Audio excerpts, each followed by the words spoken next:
Welcome to another episode of the Swamp247 Podcast. I'm your host, Graham Hall, and I'm joined by a very special guest today, Neil Blackmon of Saturday Down South.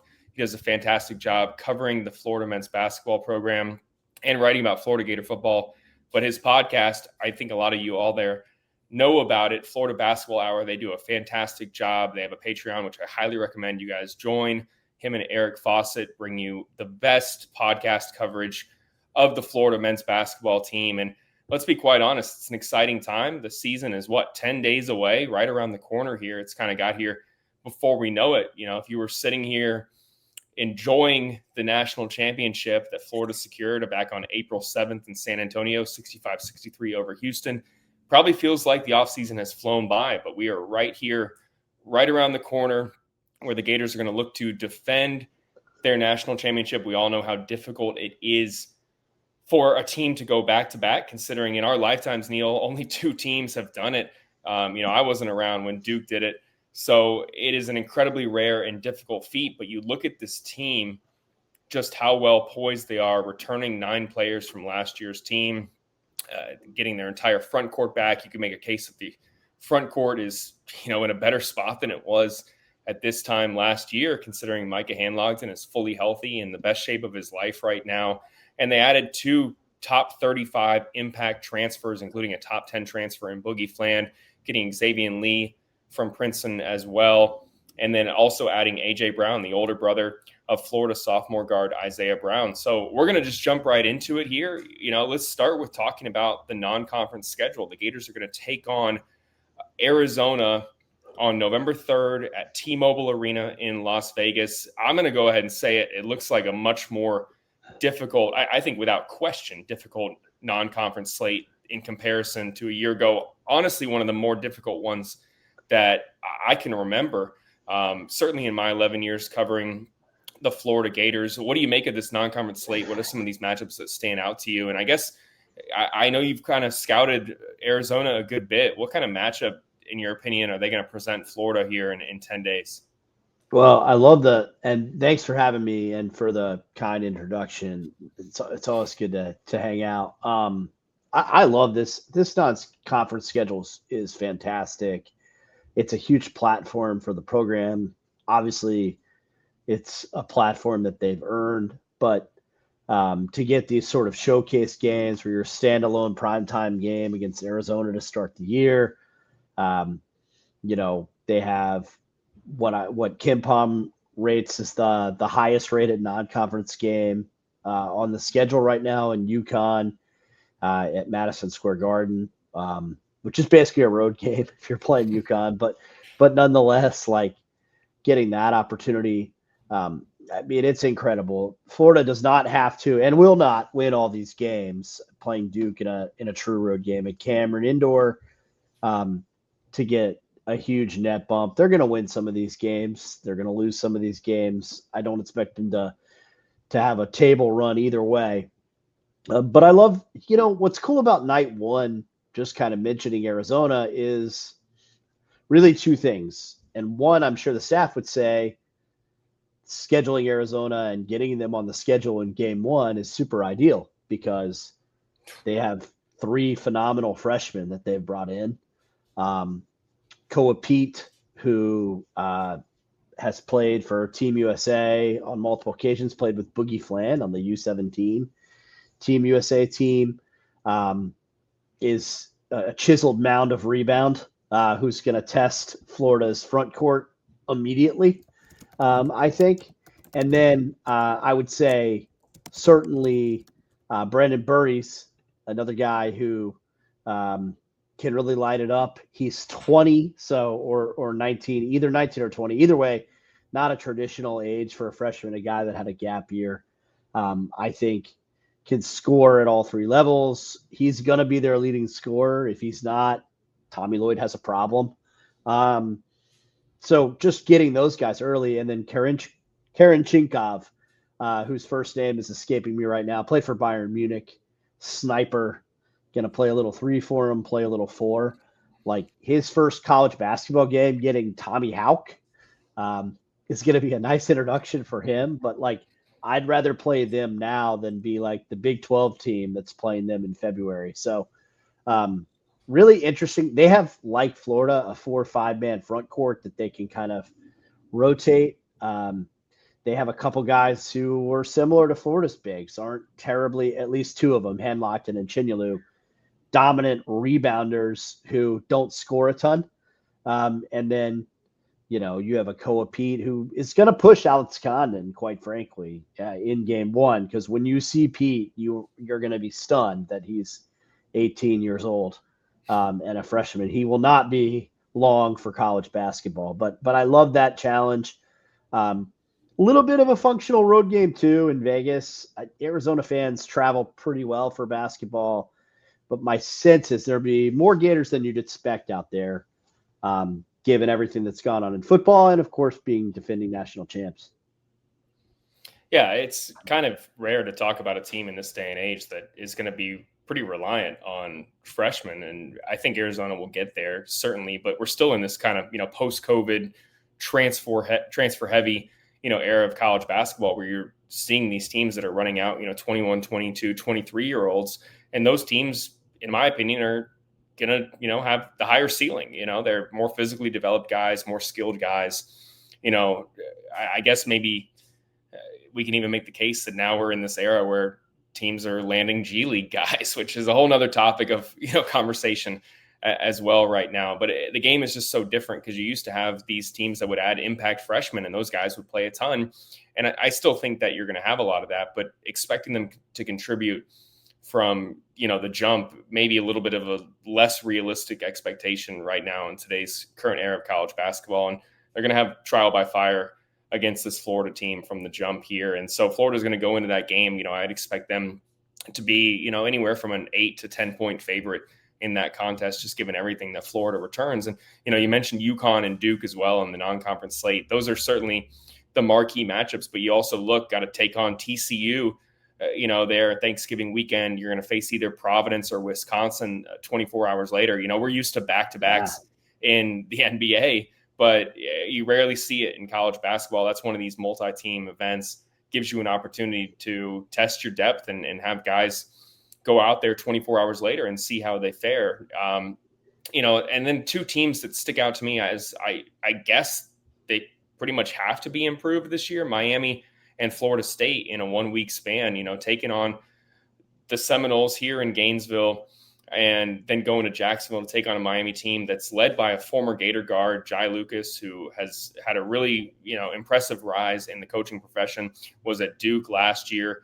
Now he's here at Miami, back in the state of Florida, a guy who had, transferred to Texas, and now Texas is in the SEC. So he's going to face, a lot of familiar faces in Gainesville. It's going to be a little interesting dynamic there when Florida takes on Miami on November 16th, which is a Sunday. There aren't too many Sunday games on the schedule here. So this is going to be a really interesting non-conference slate here for Florida. And then they wrap it up with three, I hate to say cupcakes, but significantly less formidable opponents here, taking on St. Francis and the likes, and, Dartmouth, a team that Xavier Lee had a ton of success against last year, which brings me to my next point here. We were watching, last night I was watching Walter Clayton Jr., make his debut for the Utah Jazz. A night before, we saw Will Richard play legitimate minutes in his NBA debut. A lot of people were questioning whether he would even be able to make it to the NBA. It's so difficult to do that. And now 6 months later, not even 6 months later, he finds himself as kind of that ninth guy moving up the rotation for a really, really impressive franchise in the Warriors. And Elijah Martin is going to get his opportunities with the Raptors as well, currently on that two-way deal. But, given injuries and whatnot, and just how he's working behind the scenes, it does feel like he's going to get some chances this year as a rookie. So big shoes, it goes without saying. I think everyone who pays attention to this team understands that it's massive shoes to fill, and to expect a guy like Xavier Lee or a Boogie Fland or, an AJ Brown to come in and be able to emulate what any one of those aforementioned guys was able to do in Gainesville, you're kind of setting yourself up for disappointment. Different skill sets, they're going to be used differently. They're going to have to be Boogie Fland. They're going to have to be Xavier Lee. They're going to have to be AJ Brown rather than try and be someone they're not. With that said, I do think that from looking at this backcourt, there's going to be some ways that Florida could, and this is even kind of sounds crazy to say, could be a little bit better in some facets offensively. What do you make of the new backcourt and just having the tandem of Lee and Fland out there? What do you think that gives Florida's backcourt this season? And how do you think that Florida could use some of the rotations around them? Because those guys are going to need breathers, and they're going to be able to slide to the 1 and the 2, and they're going to be able to have, both Fland and Lee bring the ball up and run the offense through both of them a lot of the time. So what do you make of the revamped Florida backcourt and what the Gators were able to land in the portal? Yeah, I mean, analytically, I think Florida replaces the best backcourt in the history of the SEC. So if your perspective was like, because the front court came back, they're not going to miss a beat, then that shouldn't be your perspective. But Florida replaced those guys with really good players, right? And I do think that the thing that I like about this group, and I asked Todd Golden about this at SEC Media Days, and he said that they love the idea of having two sort of initiators, that they had multiple ball handlers, and they like having multiple ball handlers last year. And really, outside of Chinyelu, they were comfortable with anyone on the floor handling at certain times, even if it was Alex Kahn and in those horns looks. So this will be a little bit different, though, because they believe they have two different guys who can take the ball up court, who can initiate the offense, who can play in the pick and roll. They think they're going to have more opportunities. Florida loves those gut dribble handoff plays, those zoom actions. They ran a lot of that stuff for Walter Clayton Jr. last year, obviously. And when you have Walter Clayton Jr., you might play a little less in the short roll and the pick and roll. I know Alex Condon and Tommy Houck were chomping at the bit at SEC Media Day to get a little more action in the pick and roll with Boogie and Xavier. Without knocking Will, Elijah, or Walt as passers, right? I think particularly Clayton Jr., a pretty underrated passer, as we're very quickly learning through NBA preseason and his first game. But I do think with Boogie and Xavier, just the chance to keep defenses on their toes by asking questions both in the short roll and by having two different guys who can initiate offense at different spots on the floor at different times. And then the other big, I think, difference is because the front court is back, even with the position change with Houck, Florida's still going to put incredible pressure on the rim. The difference, I think, now is that instead of, insane rim pressure where Florida's scoring off offensive rebounds a lot or resetting offense off offensive rebounds a lot, I think Florida's going to be better in transition this year, which I know seems crazy to think about because it's not like they were bad transition offense a season ago. But, I think you can go from, say, the 81st percentile, which CBB Analytics says they were as a transition offense last year, to the 90s, where they were in a lot of other offensive areas. So I do think they can improve on the margins. And if they do that, I think they feel okay about losing some of the elite last few seconds of the shot clock shot making that they're going to lose anytime you lose a player of Walter Clayton Jr.'s caliber.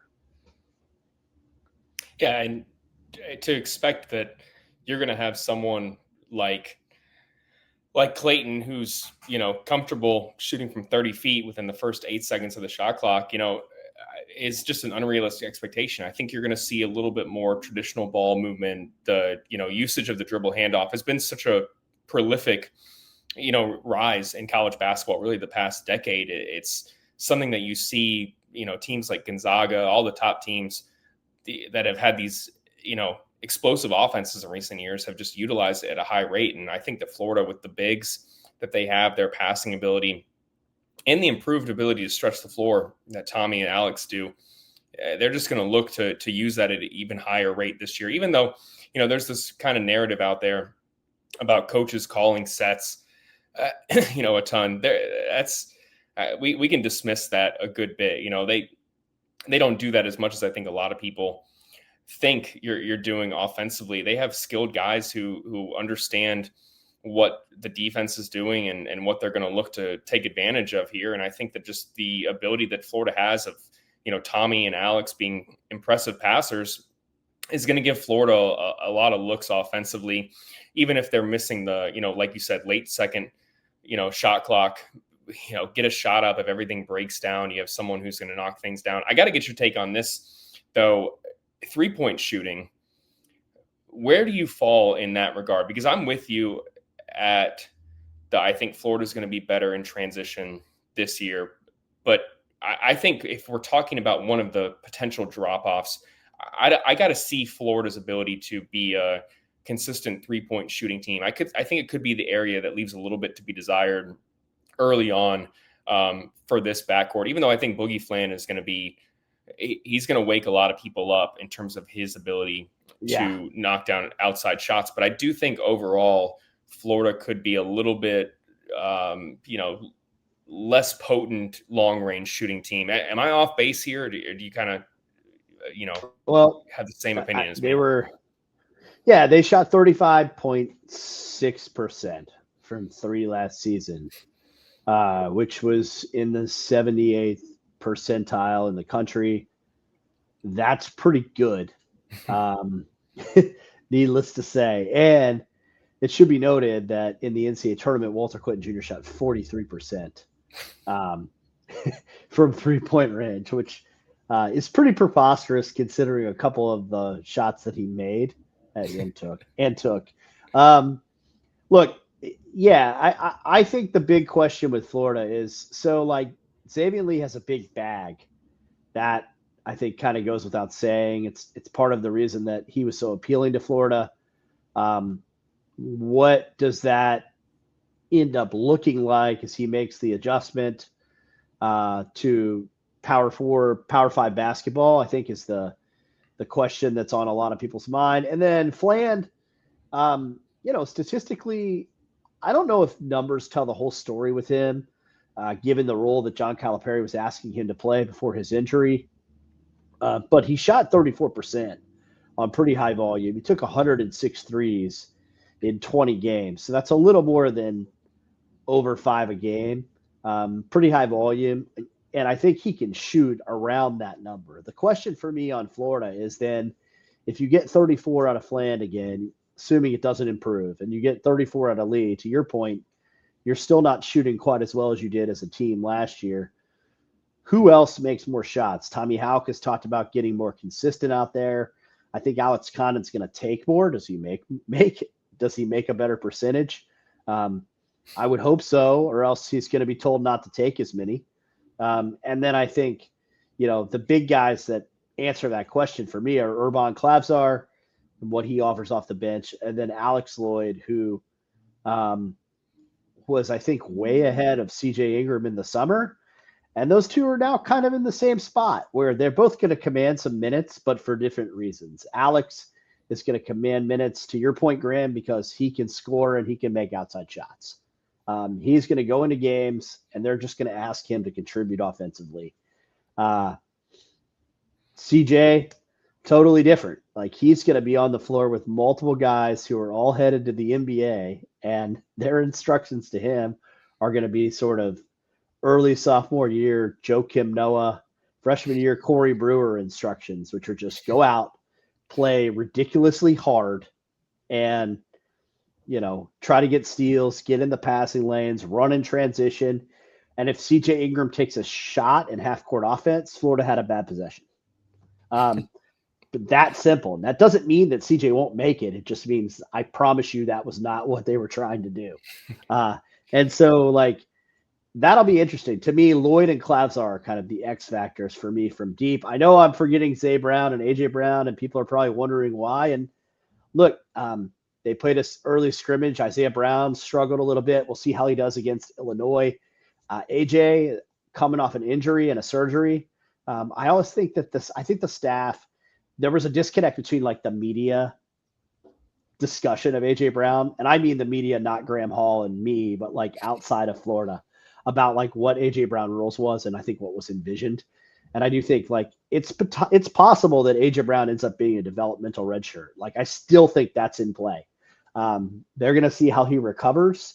He's going to play early in the season in the few bye games that Florida has, and we'll see if he can carve out a role. But right now, at least for me, I would bet on Clavsar and Lloyd being the guys who fill in the gaps from beyond the arc. Yeah, I am intrigued to see how much Florida can get out of A.J. Brown, because his analytics at Ohio are really good. I mean, more than 52%, 3-point shooter from the left corner. Obviously, that was something that Florida's coaching staff was really intrigued by. And the offseason surgery, I think, kind of caught some people who maybe weren't following his situation as closely by a little bit by surprise, that this was a guy who could come in and maybe not be an instant impact type transfer, which is often when you see a transfer coming in, especially to a program like Florida, you're thinking that they're going to contribute right away. But if he's good in those bye games, like you said, maybe he plays 20 minutes against St. Francis or Dartmouth and then is working his way back in and is able to give you, a few minutes in SEC games, I think that would still be a win for Florida. The intangible factor is him pushing Isaiah Brown, who they're really hopeful. They're still really, really high on Isaiah Brown, but want to see him take the next step, just given that he could be, that seventh man, sixth man potentially, or, we'll talk about that in a second, but seventh man, given the depth of the front court, if he can be that guy, they would be elated, but maybe it's going to take a little bit longer than I think a lot of people thought. Certainly a guy who has a great frame, good size, just needs to continue playing with more confidence as well. And just taking the steps that a guy that, a 19-year-old guy needs to take. It's nothing out of the ordinary. It's not an indictment of him whatsoever, but there are some options that I think Florida may feel a little bit more confident in right now, which we're going to talk about a little bit later. But we got to talk about the front court, because you and I are both of the opinion that without a doubt, and correct me if I'm wrong, obviously, that this is the best front court in the nation. Everyone everything gets blown up about Purdue's front court every single year. And I understand why they're number one in the country, but this is arguably one of the best front courts that we've seen in recent years, not just this season. I mean, there's a reason that Tommy Houck is going to play the three for Florida. It's because he's one of their most talented players, if not their most impactful player this season. And having him play considerable minutes, whether it's at the 3 or the 4, is going to be in Florida's best interest. When you look at Tommy at the 3, I can understand why you're starting to prepare this guy to be able to play at the professional level, and he's going to be a 3 at the next level. And I do think that there's a very good chance that with a season that goes according to plan, we're talking about Tommy Houck being a potential first-round pick in the 2026 NBA draft. What do you make of Florida's front court projection of Tommy at the 3, Alex at the 4, and either Ruben or Micah looking like the former, starting at the 5 for Florida? What are some of the strengths of this front court in your mind, and how much do you see Tommy also playing the 4 this year for Florida? Yeah, just the versatility. The versatility is incredible. With Tommy's ability to slide down to the 4, particularly if they get a jump from Isaiah Brown, which they are very high on him. I think they're very hopeful that his defense in particular will pick up, because he's already good at getting to the rim. He's good at getting downhill. He's a good cutter. I don't think that he shoots quite as well as they initially kind of hoped he would, but I don't think that there's anything wrong with him form-wise shooting. It's one of those things where it just hasn't gone in yet in camp. But yeah, I mean, look, Ruben Chanyalu, everybody that is around the program has talked about a little bit of a jump offensively, where you saw it a little in the LSU game last year, actually, where if he can get to his right shoulder, he's actually pretty effective. The idea was to get the range longer so that he doesn't have to be as deep, for that to kind of be an effective offensive option for Florida. Also, if you can feed him a little less deep in the post, it does create some cutting lane options, which makes the offense a little more versatile. Micah, I think, is always just going to be kind of a rim runner who's a really good passer and has become that. And he'd tell you, in part because of his injury and just how much he would do drills where it was catch and pass, because that's what he could do. in terms of what his health would allow him to do, and it's improved him. And then Condon and Houck working on the consistency of their perimeter game to give Florida two different bigs who can stretch a defense. And I think both of those guys making threes consistently is really important if you're going to play as big as Florida is, right? Because you have to be able to space the floor in a way that's not super wonky. Otherwise, people are going to pack their defenses in and kind of make Boogie Flynn and Xavier Lee shoot over them and say, look, we know we're not going to win the rebounding battle every night, but if we can hold our own, well, we'd rather their guards beat us than these guys crush us on the glass. And I think that's a reasonable bet. But with that many bigs that can beat you in so many different ways, it's super interesting to me. And then obviously, like, Florida's just going to annihilate people on the glass, Graham. Like, that's the thing. They were in the 98th percentile last year in rebounds per game, offensive rebounds per game, and defensive rebounds per game. There was not another front court in America last season that was in the 90th percentile in both categories. The closest was Houston, and they played them for the national championship.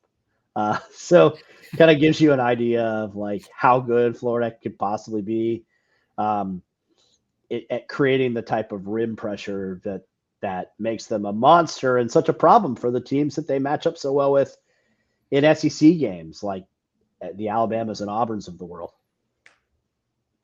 Yeah, they have, in Handlogton and Condon, two of the top three offensive rebounding seasons in Florida history. I think that's one of the things that has flown under the radar, a good bit here. When Micah got here, he was undersized, but as a rim running big with, at 7'1", the wingspan he had, he had over 104, I think, offensive rebounds, averaging 3 a game.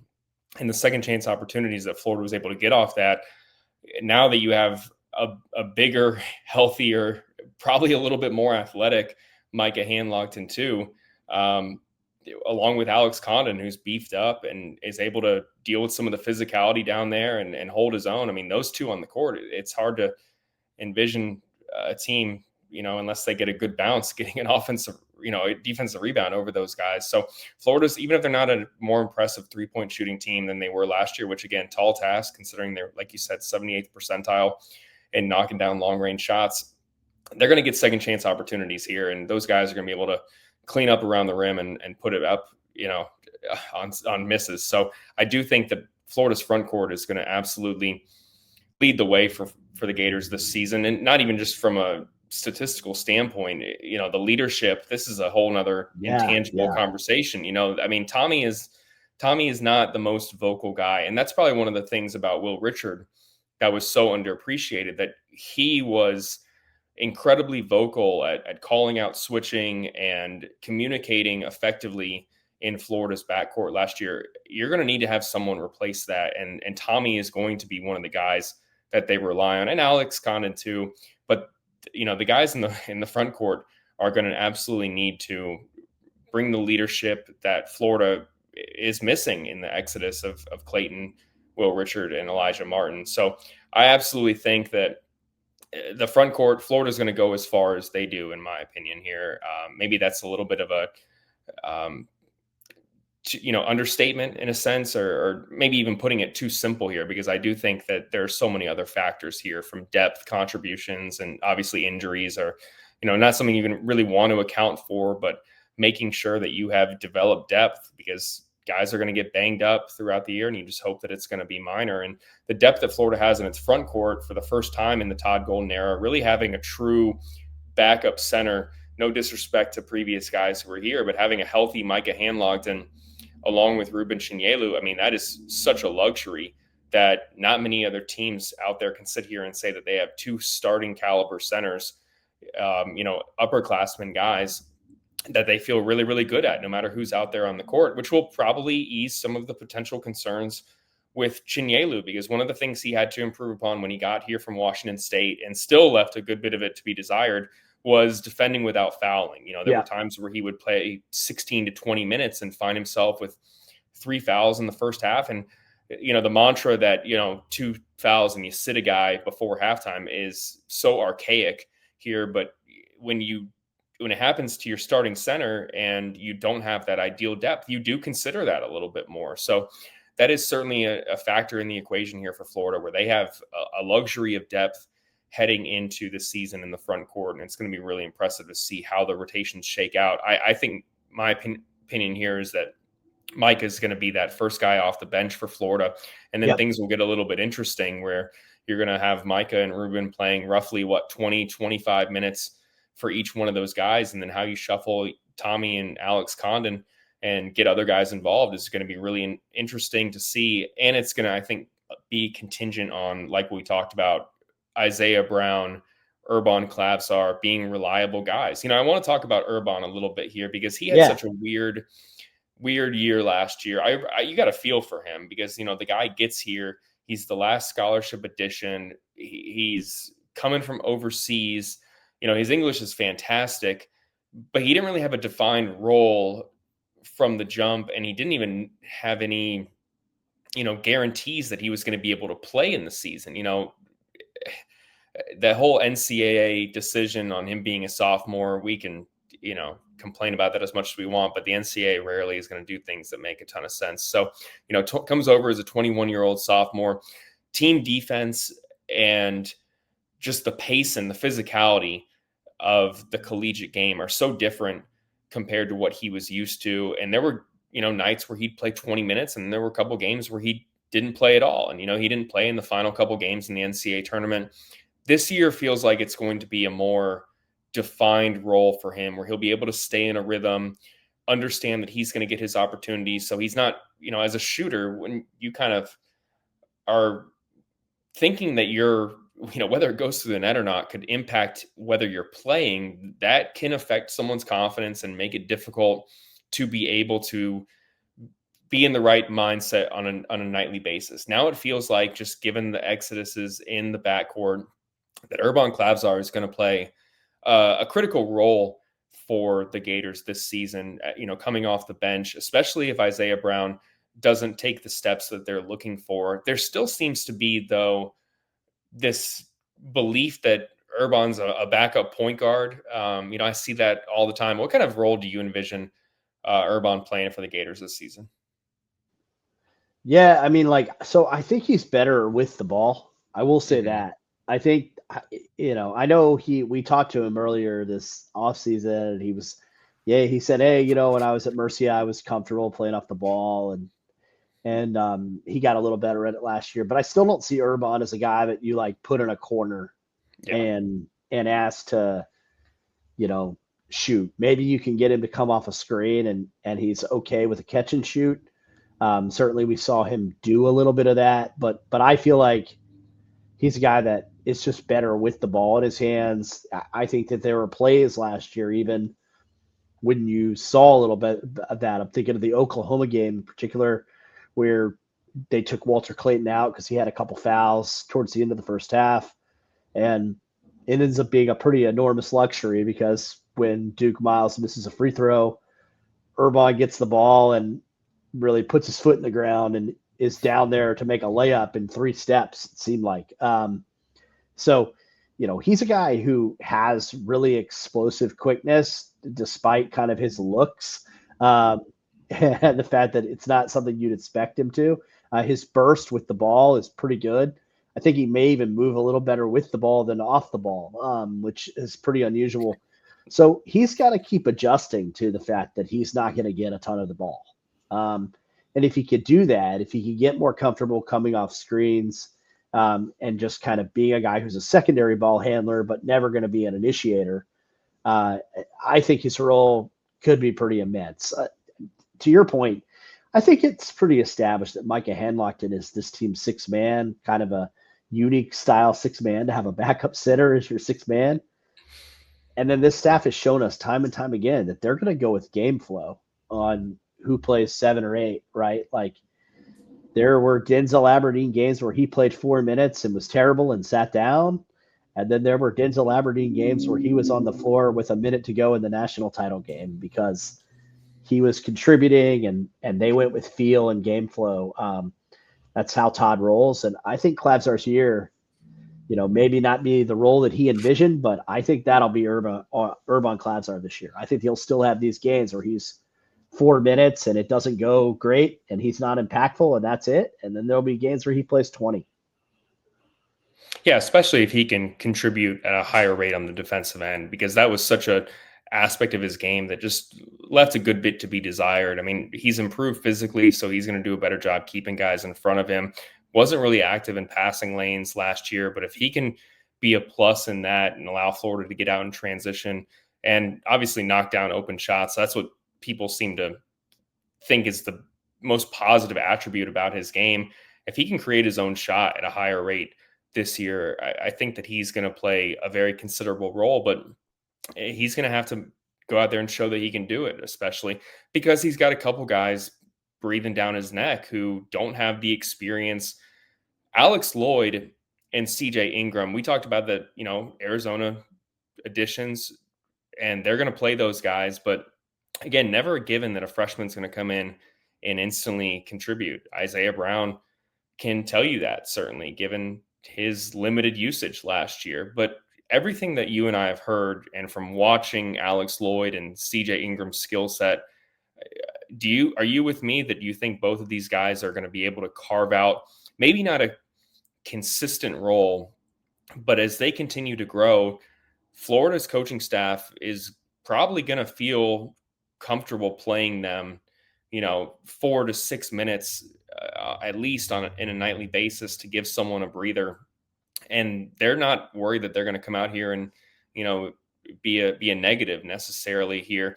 It's kind of interesting. Alex Lloyd I still feel like there's this belief that he's a little bit slept on at the collegiate level. I mean, he was slept on in high school for as much as a national championship winner can be, but I don't see a lot of people. CJ Ingram makes more sense though, because, his dad, well-known, Cornelius Ingram, is a well-known name to the Florida fan base. Right. Was an impressive guy, but Alex Lloyd's offensive game is just, no offense to CJ, is just miles better. Yeah. And given how good this team is going to be offensively, I could see a situation where Alex Lloyd is playing consistent minutes by the time we get into SEC play here. What do you make of the freshmen? What are your, I guess, way too early predictions are for how you think their freshman seasons are going to go? So my way too early prediction is that initially CJ Ingram is going to play maybe even a little more than Lloyd, because he can be impactful defensively. And Florida's going to kind of wait and see what they get from their pieces without Lloyd on the offensive end. I think Alex, as the season goes on and he gains experience, is going to carve out a role that's a 10 to 15 minute impact scorer role, though. Like, I'm with you. I think he's an impact player. I saw him drop a 40 burger on the Boozer Twins against Columbus last year. He scores at all three levels. Speaking of sneaky quick, like his first step, like at the practices the media was at, like it was amazing how quickly he could get the ball to his hip and blow by defenders and then stop to kind of hit his mid-range if he wanted it, or finish. He can finish with both hands. And he's also, like, I think one of the big questions with Alex was that he's slight. And it was the same question that Christian Anderson at Texas Tech, who I think Alex is a lot like, got when he got there, was like, well, this is a guy that had scored a lot of points in Europe, right? And they're like, I don't know how he's going to do with the physicality in the Big 12. And then he ended up being like a dude who just plays really tough and just plays much bigger than he is. And every time you saw Alex in scrimmage, like he'd have Boogie Fland on him, he'd have Zay Brown on him. Like, it didn't matter. Like, he was very unbothered by physicality. And I think some of that is he was on the best AAU team in the country, and I'm sure those practices were pretty hype. And he won 3 Peach Jams in a row. Like, unflappable is kind of the word that I'd have for him right now. He's just so unbothered by the moment, by the fact that he's playing for the national champions, all of it. So he's a guy I'd be really excited about if I were a Florida fan. Absolutely. I'm in the same boat as you. Well, before we wrap up this episode of the podcast, though, I do want to circle back and talk a little bit about Boogie Fland. adding someone from the SEC who had so much hype as a freshman, but didn't have their freshman year go the way, that they wanted it to go, obviously getting injured actually against Florida, having the thumb surgery. Then they get here, he gets here, goes through a little bit of preseason camp, has the sports hernia repair. Everything we've heard, though, recently is that this is a dude who is going to be arguably, along with Thomas Houck and Alex Condon, you could make a case that Boogie Fland is going to be the most critical player for Florida this season. And defensively, again, just underrated defensively. Walter Clayton came out last year and said that he was the toughest assignment that he faced in Boogie Fland, which I think caught some people by surprise.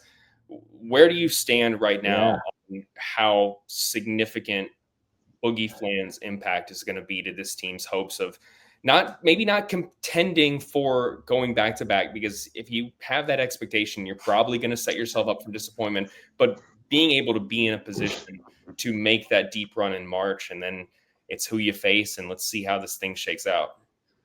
Yeah. I mean, I just think defensively, I think he's a bit of a game changer for Florida. And I say that with all respect for Elijah Martin and Will Richard, who I think were structure of the defense guys.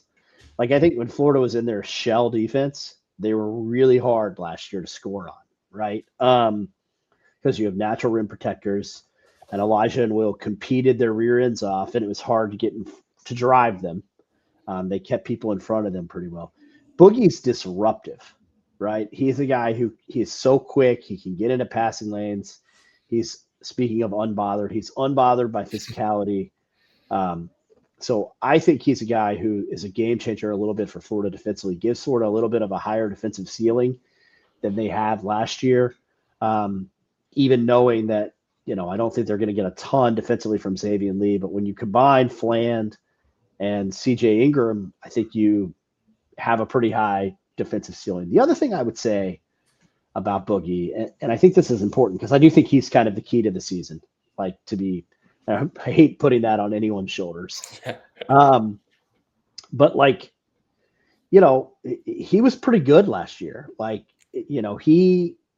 He was carrying that team. Now they were 0-5 in league play, but if you watched them play, he was far and away their best player, both in terms of his defensive impact. They went from 5th in KenPom defensive efficiency to the mid-20s after he left. So their defense dropped off pretty significantly. They did have to figure things out offensively because they couldn't rely on Fland, and that kind of became a blessing for them. He was inefficient offensively. His effective field goal percentage was just 46%. That wasn't very good. That was kind of Cole Anthony-esque, actually, in terms of if you want a player who was good but inefficient and a name drop, that would be kind of – I like it. That would be kind of the name drop there. But his assist to turnover ratio was the highest for any freshman at his level since Tyus Jones helped Duke win the national title, and that was Duke's last national title. So in terms of creating for others and taking care of the ball and playing defense, he was really good, which means that two things have to improve. He's got to get more efficient. He's got to get better at finishing at the rim. He was a 40% finisher on twos at the basket last year. That was in the bottom third of the country. That has to improve. We've seen clips of it looking better in practice. It's one thing for it to look better. It's another thing for him to drive and score over Koa Pete in a week. We'll see how that goes. But that's kind of what I would watch. I see it when I watch Boogie Fland. When I watch him on film, what can I say? I see it. I like the guy. I think he's a better Nico Mannion. And I think that should be good enough for Florida to play on the second weekend. And if you get to the second weekend, anything can happen, as we've all seen. So we will see. But those are the things to watch with Fland. Does he finish better? And, yeah, I think he can shoot a little better than 34%, Graham. Yeah, I would think so too. It's a guy who we've seen just, the unflappable nature of him. He's going to get shots up, and he's going to have second chance opportunities that he didn't have last year, where Florida's be able to kick out to him, and he's going to give, have more space to knock down shots. I think he's going to be Florida's best 3-point shooter this season as well. And if you can get him to finish in traffic, at the rim at a higher rate, you're talking about a guy, in my opinion, that could, average 18 points a game for Florida. I think that he'd be really, really good for Florida. And we could be in this conversation at the end of the year talking about on an all SEC team list if everything goes according to plan for him. But hey, man, this has been some fantastic stuff. Let everyone know out there where they can find your stuff, where they can read you, where they can follow you on Twitter when they want to disagree with your takes or tell you that you got everything right. Yeah. People know. I love it when people disagree with me on Twitter, and they can do that at NW Blackmon or at Florida BB Hour during Florida basketball games. Also, check out the podcast, Florida Basketball Hour. Check out the Patreon, patreon.com/Florida BB Hour. All kinds of cool stuff there, from film studies by my guy Fawcett to a lot of exclusive-ish interviews that I get, or I get a chance to talk to players from around the league, things like that. I'll throw it up there. And then we do a lot of SEC basketball talk during the season too, which it's amazing how when you're good, people suddenly care about the rest of the league. So, come and join us and we'll talk about that. But thanks for having me, Graham. Yeah, absolutely. The most comprehensive coverage of the Florida men's basketball team out there. The Patreon is well worth it. They do, Eric writes great previews of each opponent. They break down film. If you want to learn more about the game, I highly recommend you listen to Neil and Eric. They do a fantastic job. I'm grateful that he joined me for this episode here. We're going to be talking a lot more throughout the season for sure, whether it's on Twitter, Swamp247 message board, you name it here. I'm excited for the season to get here. But that's going to do it for this episode of the Swamp247 podcast. For Neil Blackmon, I'm Graham Hall, and we'll see you next time.